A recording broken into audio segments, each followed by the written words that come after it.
at this point of the situation, you kind of have to fake it until you make it. You can't be, with all of your body language, exuding this lack of confidence. You can't be like this. The whole world is watching you, right? Yeah. They understand you. You feel lost. You feel the desperation that it's getting to you. And now he needs to be so gentle in the way that he handles the media from here on to however long it lasts, because if he's snarky, if he's snappy, it'll only work against him, like it happened towards the end of his tenure at Spurs. The results weren't going his way. He was having these quick-witted remarks, and he was getting into it because he's Ange, right? He's so honest to himself and almost to a fault. Too honest. Right? The problem is, when you wear your heart on your sleeve, as we say, it can showcase in the wrong moments. And he's got to have a better poker face. He's got to have a better understanding. Even the little misunderstanding with the management, the opposition manager at the end there. You've got to have a full understanding, a full grip of your emotions in the game, because that then translates into your team. All of that anxiety, all of that behaviour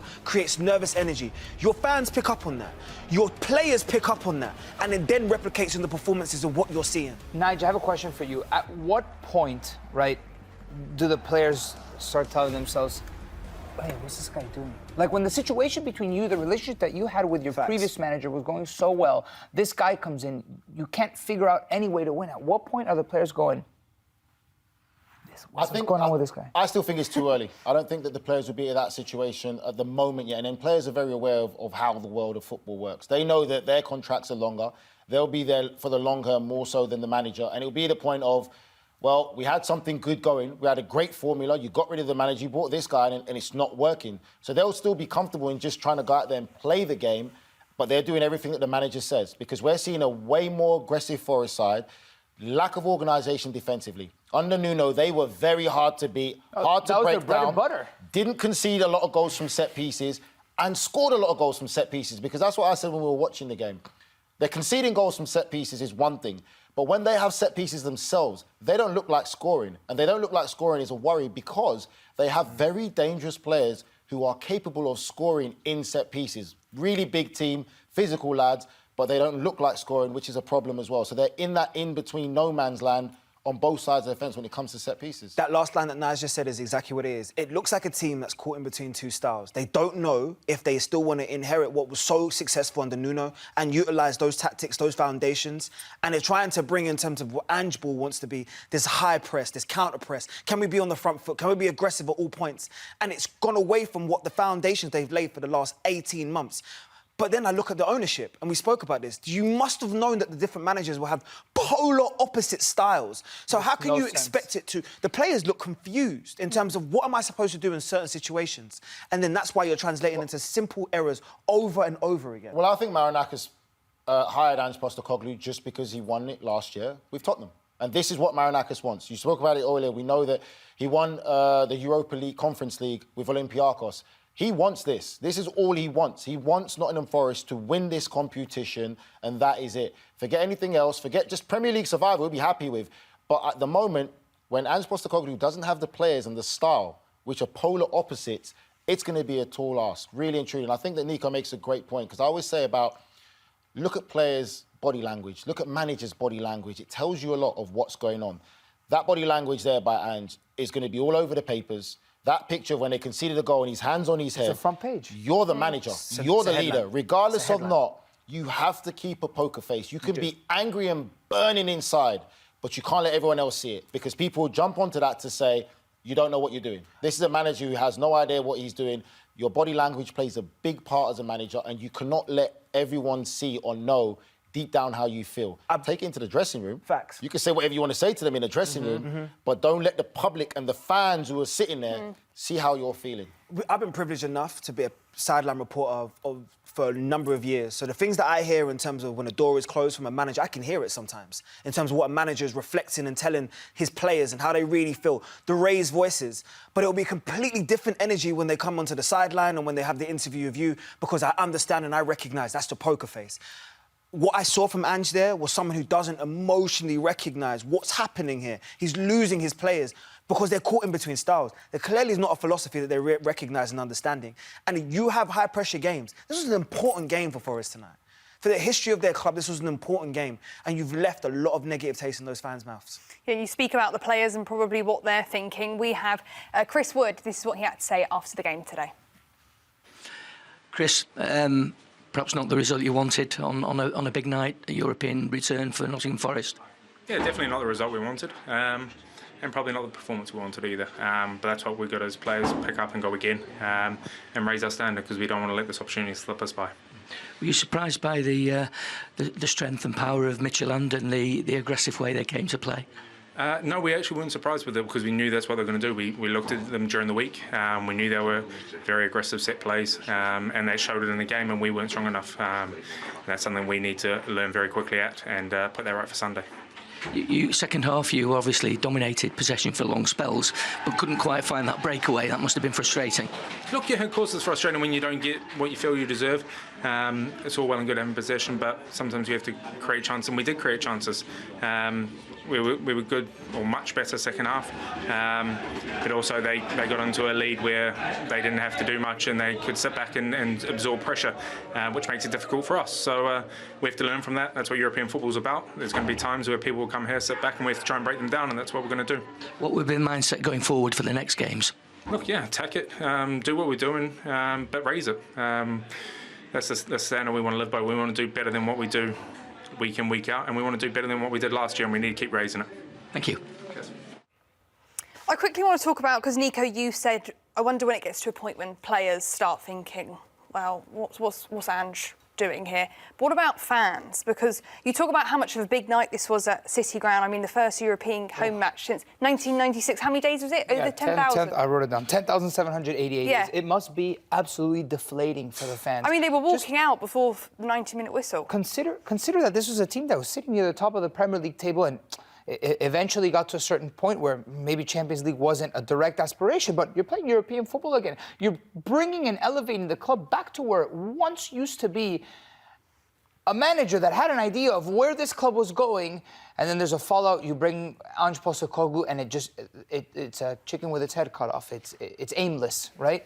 So as a fan, you build all this hype, everything that was so good, everything that you reaped last season in rewards.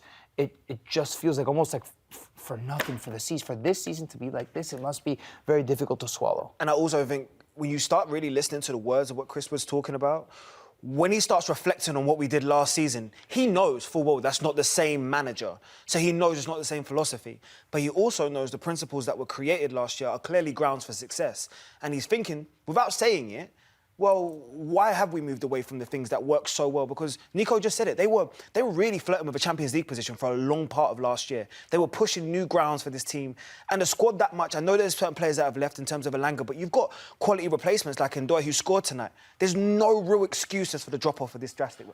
The majority of the fans were on side with Nuno before he was sacked. So when you sack a manager, and also the fact of you bring another manager in that was very questionable when you talk about his record domestically, the fans were already divided. But I'll say the majority of the fans were still in favour to have Nuno in charge of this football club with what he's done and bringing Ange in. So I'm not surprised that Ange hasn't had a win so far yet, and the fact that fans are leaving early and there were boos at the end, because it wasn't something that needed to be done. It's something that the owner chose to do. Facts. Based on his reactions throughout the game, I think we were all intrigued to see and hear what Ange Postecoglou had to say after the game. So this is what he said in his interview. Ange, a difficult night for you. What's your takeaway from that game? Yeah, it's hugely disappointing. We just didn't deal with certain things well tonight, especially in that first half. Just some key moments that we let ourselves down badly and end up chasing a game that we really should have been in control of. Obviously, they scored first, but you quickly responded with a goal. Did you think that was perhaps the moment when perhaps the team would settle? Yeah, that was the opportunity, but then we conceded another poor goal. So, I think even before they scored that, we were comfortable. But that's been the story of our games recently. We let ourselves down in key moments, and we did again today. Yeah, Midtjylland are no strangers to you. You've played them before, so you wouldn't have been surprised by the game plan and the way they sort of were high energy tonight. No, not at all. But we also knew that if we sort of stuck to our principles like we did in the second half, we could cause some problems, and But like I said, we let ourselves down in key moments. What's the takeaway from this to take into future games in this competition now, Ange? Yeah, I think the beauty of the campaign is it's a long campaign, and we still have plenty of opportunities to atone for tonight's result. But we do need to sort of make sure we close that gap between the football we play and us losing concentration in key moments. Thank you. He's failed to win any of his first 6 games. He looks deflated. You can tell throughout the interview, can't you? I'm concerned for him. I'll be honest with you for half a second, right? Half a second? Wait, You better be honest the whole time. Just half a second. I'll give you complete and utter transparency. I interviewed Ange probably at the top of this year, and I really have not met many managers that I've actually enjoyed who they are as a person as much. But there needs to be an adaptability. And this isn't me critiquing a head coach of a Premier League football team, but there needs to be an understanding for where you're going wrong. And from the Tottenham tenure to where we are Nottingham Forest now, you're making the same mistakes. So if the grass isn't greener on the other side, you have to change. We talk about it all the time with other managers that are playing in the Premier League, about their lack of adaptability. Ange needs to look himself in the mirror. At this moment, he needs to recognise that things aren't going correct and take an element of responsibility for yourself, because you have the same players and you need to be better than what you're showcasing. I would be shocked if he changes.